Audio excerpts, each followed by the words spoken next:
अस्पृश्यों का विद्रोह, गांधी और उनका अनशन, डॉक्टर बाबा साहेब अम्बेडकर। धर्म और आचार शास्त्र की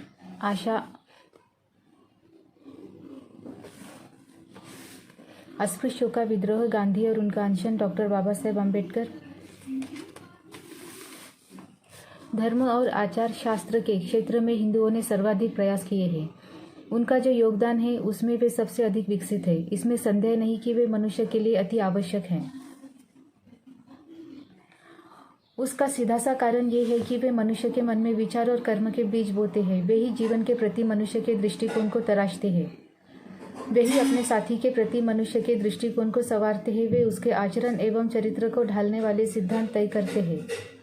वे ही मनुष्य के मन में विवेक जैसे रहस्यमय बीज का आरोपण करते हैं। विवेक ही उसका पहरेदार है और उसे गलत रास्ते पर नहीं जाने देता। जब हम इस हिंदू सभ्यता को उसके अपने धार्मिक दृष्टिकोण और उसके अपने जीवन दर्शन की कसौटी पर कसते हैं तो हमें शंका होने लगती है कि क्या हम हिंदू सभ्यता का कोई लाभ उन पीढ़ियों को है जिन्हें वो विरासत में मिलेगी ही। आदिम जातियों के जो 2.5 करोड़ लोग इसकी परिधि में है, उन्हें ये सभ्यता क्या देती है। इस सभ्यता की परिधि के बीच जराशय, जरायम, पेशा जातियों के जो 50 लाख लोग रह रहे हैं, उन्हें ये सभ्यता क्या देती है। इस सभ्यता के अंतर्गत जो 5 करोड़ अस्पृश्य न केवल रह रहे हैं बल्कि जिन्हें इसे सहन करना पड़ रहा है, उन्हें वे क्या देती है। ऐसी सभ्यता के बारे में आदिम जातियाँ क्या कहेगी जिन्हें उसने अपने में शामिल करने का कोई प्रयास नहीं किया है।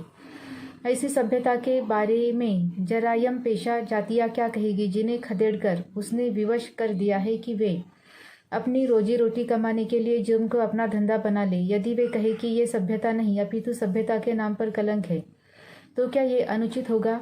जहाँ तक अस्पृश्यों का संबंध है, उनका तो सदैव दुर्भाग्य रहा है। हिंदू सभ्यता के अधीन पहले भी वे घोर अपमान और घोर अभाव की चक्की में पिसते रहे हैं और भविष्य में भी उनके लिए आशा की कोई किरण नहीं है कि अस्पृश्यता की इस व्यवस्था में कितना घोर अपमान और कितना घोर अभाव मौजूद है। 1928 में दलित वर्गों तथा आदिम जातियों की शिकायतों की जांच करने के लिए मुंबई सरकार ने जो कमेटी नियुक्त की थी, उसके विचार इस संबंध में अति संगत है।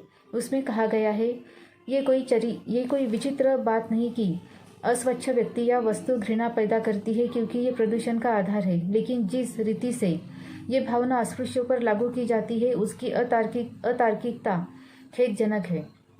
वो किसी व्यक्ति पर केवल जन्म के आधार पर ही अस्पृश्य का ठप्पा लगा देती है।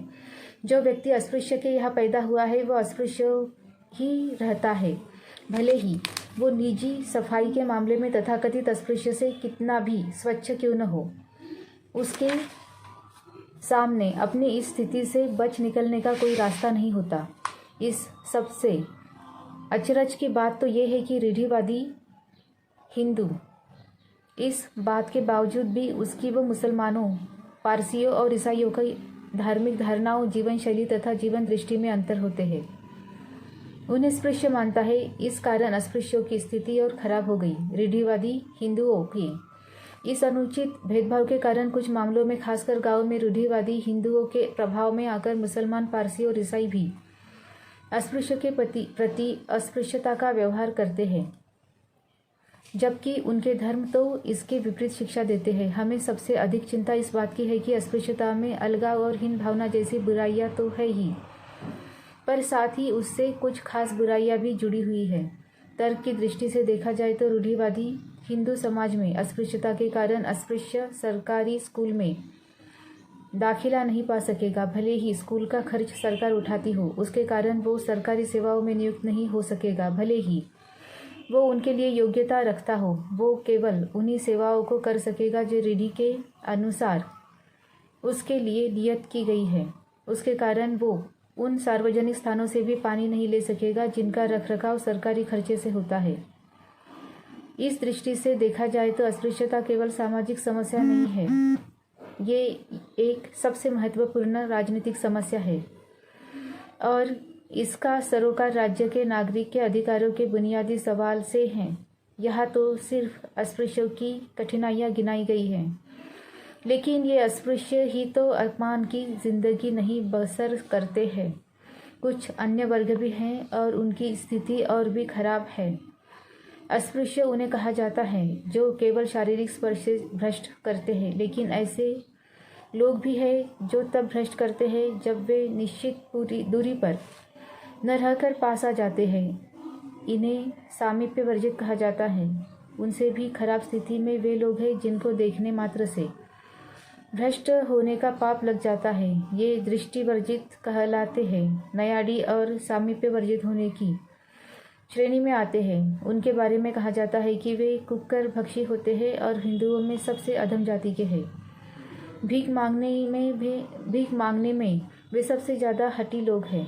वे किसी भी व्यक्ति का, चाहे वह पैदल चले, सवारी करे, नौका यात्रा करे, मीलों तक पीछा करेंगे और उससे दूर दूर रहकर उसके पीछे पीछे चलते जाएंगे। यदि उन्हें कोई चीज़ दी जाए तो उसे भूमि पर ही रखना होगा और जब उसे देने वाला व्यक्ति पर्याप्त दूरी पर पहुंच जाएगा तभी प्राप्त करने वाला व्यक्ति सहमता हुआ आगे बढ़ता है और उसे उठाता है। इन्हीं लोगों के बारे में श्री थर्स्टन कहते हैं, मैंने इन लोगों नयाडियों को शोरानूर में देखा। ये लोग 3 मील दूर रहते थे, लेकिन ये लोग प्रदूषण के कारण सदियों से ओढ़े चले आ रहे थे। नदी पर बने विशाल पुल से न चलकर मीलों में चक्करदार रास्ते से आते जाते थे। मद्रासी प्रेसिडेंसी के तिन्नेवली जिले में दृष्टिवर्जित लोगों का ऐसा वर्ग है जिसे पुराना वन्ना कहते हैं।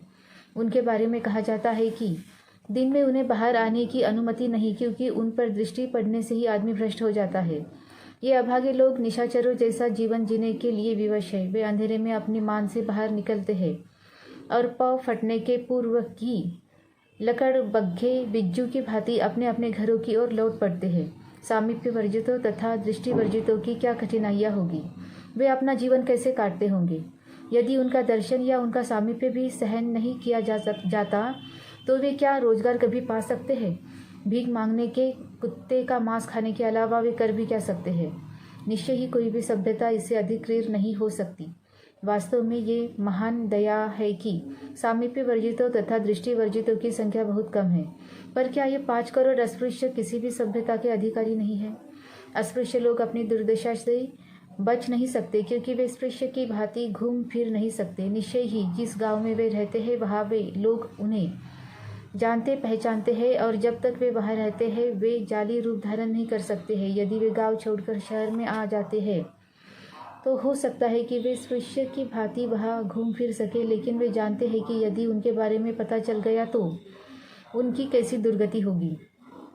समाचार पत्रों में छिपी निम्न घटना से कुछ अनुमान लग जाएगा कि जाली रूप धारण करने में कितना जोखिम होता है। रूढ़िवादिता का पागलपन, अस्पृश्य के प्रति कथित बर्बर व्यवहार, महार होने का अपराध। अहमदाबाद से श्री केशवजी रणछोड़जी बघेल ने बहिष्कृत हितकारिणी सभा के अध्यक्ष डॉक्टर भीमराव अंबेडकर को सूचना दी है।